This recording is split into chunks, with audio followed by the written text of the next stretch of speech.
dia, eu sou a Mabel do canal Imaginário Infinito e hoje eu vou falar sobre o filme As Aventuras de Pi. Farei uma breve resenha aqui pra vocês e eu espero que vocês gostem do vídeo de hoje.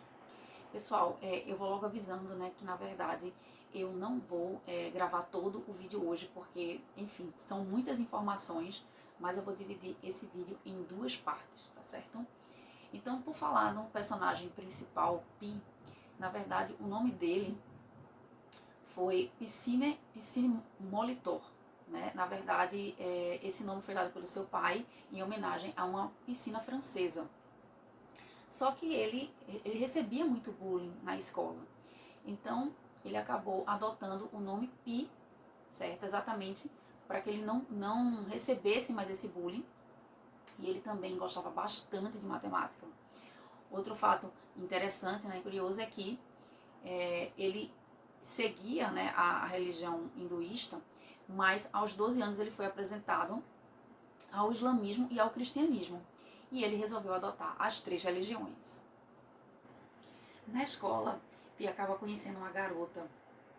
Ele estudava no ensino médio da Pondicherry, certo?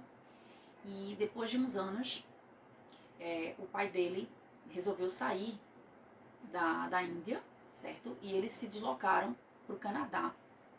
E aí Pi, infelizmente, teve que se despedir dessa menina que ele tinha se apaixonado, certo? Isso quando ele tinha 16 anos. Então eles seguiram um cargueiro japonês com todos os animais do circo, né, do pai, porque o pai trabalhava com circo. E ele resolveu fazer essa mudança, né, com a família. Só que no caminho, né, esse cargueiro aconteceu uma grande tempestade e infelizmente esse cargueiro japonês, nesse navio, ele acaba afundando e a família de Pi, toda ela falece, tá certo? Apenas Pi sobrevive. Ele entra em um barco junto com alguns animais, no caso o Richard Parker, né, que é o tigre, o macaco, a hiena e uma zebra. E aí eles ficam, e aí ele tenta, né, enfim, ele ainda tenta resgatar a família, mas infelizmente ele vê que é impossível, e aí ele segue a deriva, né, com esses animais nesse barco. A deriva nesse barco, né, o Pi, ele passa por algumas situações bastante difíceis, né, com os animais que ali se encontram. Por exemplo, a hiena, ela acaba matando a zebra e em seguida o orangotango. E aí, quando essa hiena mata o orangotango, emerge da lona o Richard Parker, né, o tigre, e acaba matando essa hiena. E aí o Pi, ele se vê numa situação bastante difícil, né, porque ele teve um trauma, né, que na infância, né, o pai dele mostrou o que é que os tigres realmente fazem, né, com as suas presas, e aí desde então ele guarda, né, esse trauma, né, e aí naquela situação ele se viu obrigado a improvisar, né, a fazer um barco, né, improvisado e conectar, né, a esse barco principal. Então isso para se defender, né, desse tigre, porque ele passou a ter medo dele. E a partir daí a relação dos dois fica bastante conturbada, né? Se já antes já estava, né? Agora então nem se fala. Eu tinha falado anteriormente, né, que se a relação do Pi e Richard Parker estava difícil, agora está mais ainda. Mas por quê? Porque na verdade aquele tigre que eu falei que matou a presa era o próprio Richard Parker, né?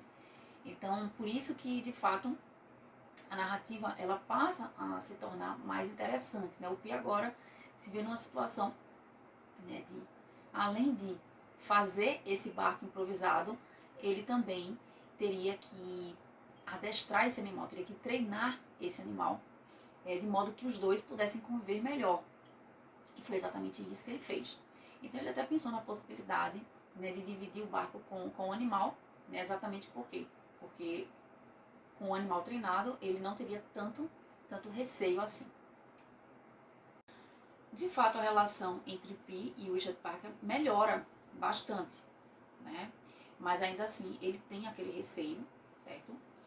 Só que ele passa a ter sonhos e também alucinações. Ele não de tal maneira que ele não consegue mais distinguir o que é real e o que é imaginário.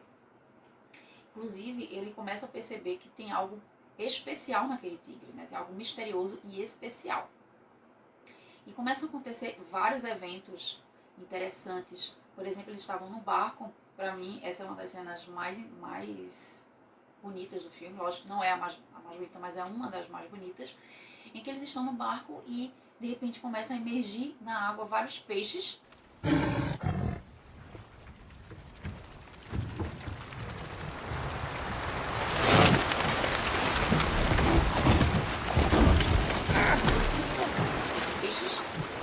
Certo? Que chegam no barco deles e eles passam, tem muitos peixes ali, certo? Então é como se fosse um milagre, né? Um milagre de Deus, né? Que acontece naquele momento e deixa a história muito interessante, né? Mais interessante ainda, que você também começa a se envolver nessa história e quer compreender realmente, né? O que é que está acontecendo com ele, se realmente aquilo, né, que ele está vivenciando é realidade ou não, certo? Mas é isso. Pessoal, eu espero que vocês tenham gostado dessa primeira parte, né, como eu falei, porque esse vídeo é muito longo, né? As Aventuras de Pi tem muitas informações interessantes para quem assistiu o filme. Com certeza deve entender o que eu estou falando. E quem não assistiu, por favor, né, assiste o filme, é muito interessante, você vai adorar realmente. Mas eu queria fazer uma pergunta, né, a respeito do Richard Parker, desse tigre, né, enigmático, né, que aparece aí nesse filme.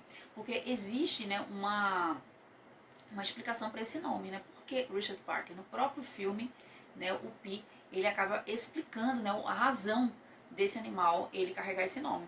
E aí eu pergunto para você que assistiu o filme, por qual razão, né, Richard Parker? E para você que não assistiu, por favor, assista e depois coloca aqui nos comentários. Não se esqueça de curtir, né, compartilhar, né, e seguir, né, o canal Imaginário Infinito. Quando cheguei à costa do México, eu fiquei com medo de sair do barco. Minha força tinha ido embora. Eu estava muito fraco. Tinha medo de que, em meio metro de água, tão perto da salvação, eu me afogaria.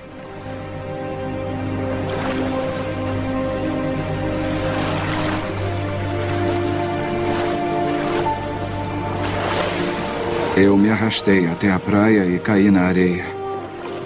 Era quente e macia, como se pressionasse meu rosto contra a bochecha de Deus. E em algum lugar, 2 olhos estavam felizes por eu estar lá.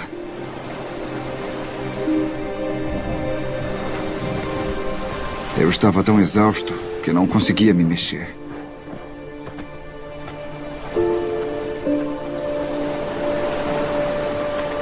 Então Richard Parker tomou a dianteira. Ele esticou as pernas e andou pela praia. Na borda da floresta, ele parou. Eu tinha certeza de que ele olharia para mim, colaria suas orelhas na cabeça e rugiria. Que ele de alguma forma sinalizaria o fim do nosso relacionamento. Mas ele ficou só olhando para a floresta.